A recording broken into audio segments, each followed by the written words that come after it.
Պարոն Հովհաննիսյան, Տիկին Ղազարյան, երեք ուժեղ Հայաստան կուսակցության առաջնորդ Սամվել Կարապետյանը դատական նիստից հետո ի պատասխան իմ գործընկերոջ հարցին որքան է գնահատում իր շանսերը, արձագանքել է 100% եւ նաեւ հավելել է, որ չի պատրաստվում դառնալ ընդդիմություն։ Փաստորեն քաղաքացիական պայմանագրի եւ ընտրապայքարի մասնակցող մյուս ուժերի շանսերը այսպիսով գնահատվում են 0 ըստ պարոն Կարապետյանի հաշվարկի։ Կխնդրեմ ձեր մեկնաբանությունը այս հաշվարկի վերաբերյալ եւ մի նկատառում հիշեցում էլ վստահ եմ հիշում եք, որ 2013 թվականի նախագահական ընտրություններից առաջ ի պատասխան համանման հարցի նախկին նախագահ Սերժ Սարգսյանը ասել էր շանսս որն է 100-ից 90 խփեմ, 80, 70, ինչքան ուզես, այդքան խփեմ։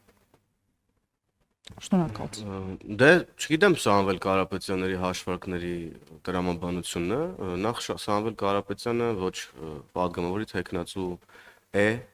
ոչ էլ առավել եւս կարող է վարչապետի թեկնածու լինել, դրա համար չգիտեմ ինչ շանսերի մասին է ինքը առասարակ խոսում։ Սամվել Կարապետյանը 100% չի կարող լինել եւ պատգամավոր եւ վարչապետի թեկնածու։ Այսքանը եւ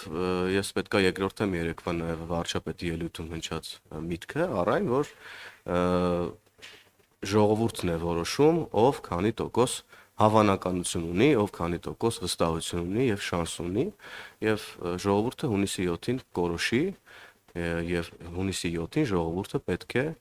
ուրեմն պատերազմի եռագլուխ կուսակցությանը տա 0 ձայն։ Այսքանը եւ ձեր վերած օրինակն էլ լավ օրինակ է, ինչքան ուզենք խփենք եւ այլն, նման շատ հայտարարություններ են հնչել, տեսնում ենք թե որտեղ են այսօր այդ հայտարարության հեղինակները։ Շնորհակալ։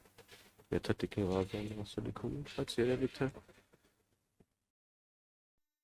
Հավանիշ տեսանյութը եւ բաժանորդագրվիչ նորությունները բաց չթողնելու համար